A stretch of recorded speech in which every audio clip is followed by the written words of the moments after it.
Salpit tayo muna. Walang magawa eh. Habang hinihintay natin to si Lolo. Oh, ay nako. Ito ang kanyang paraiso. Yan. Ito ang kanyang...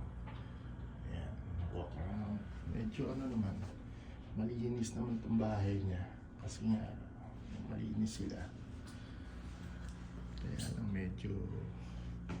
Siyempre, pagka tumatanda, hindi natin yung kailangan talaga nila ng kasama, di ba? Aalalayan mo sa mga bagay na kailangan nila, katulad yan. Pero independent naman siya eh. Kaya niya pa yung sarili niya. Kaya hinahayaan ko lang. Kasi pagka tinulungan mo siya at hindi mo siya pinabayaan na gawin niya yung para sa sarili niya, magre-rely na lang siya sa kanyang giver, tumutulong sa kanya, mag-a-assist sa kanya. So, yun. Ganyan ang hanap buhay dito sa Amerika, mga guys. Akala nyo madali lang. Mahirap din kitain ng pera dito.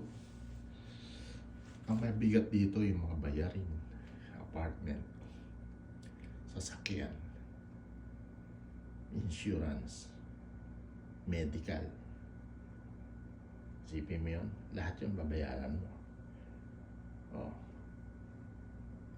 Malaki kita, pero yung kinita mo ng isang buwan, konti na lang matitira sa'yo. Magpapadala ka sa Pilipinas. Paano na yun? Tapos may mga utang ka pa. Pag may credit card ka pa, may loan ka pa, patay na. Mahihirapan kang kaya dito, ang trabaho dito, 2 hanggang 3. Kailangan may 3 jobs ka para makaipon ka. Pero kung wala kang 3 job, isang trabaho lang, tapos magkano lang ang monthly mo doon, hindi sapat. Deficit ka. Hindi mo kayang bayaran lahat. Yung apartment mo, yung sasakyan mo, yung insurance mo, yung medical mo. Isipin mo yun. Lahat yun. Tapos credit card mo, yung loan mo. Oh. Tapos yung padala mo pa sa Pilipinas. Oh. Oh, paano ka nang makakaipon? Wala ka nang magagastos, di ba? So, ganun. Kaya ako, 3 trabaho ko.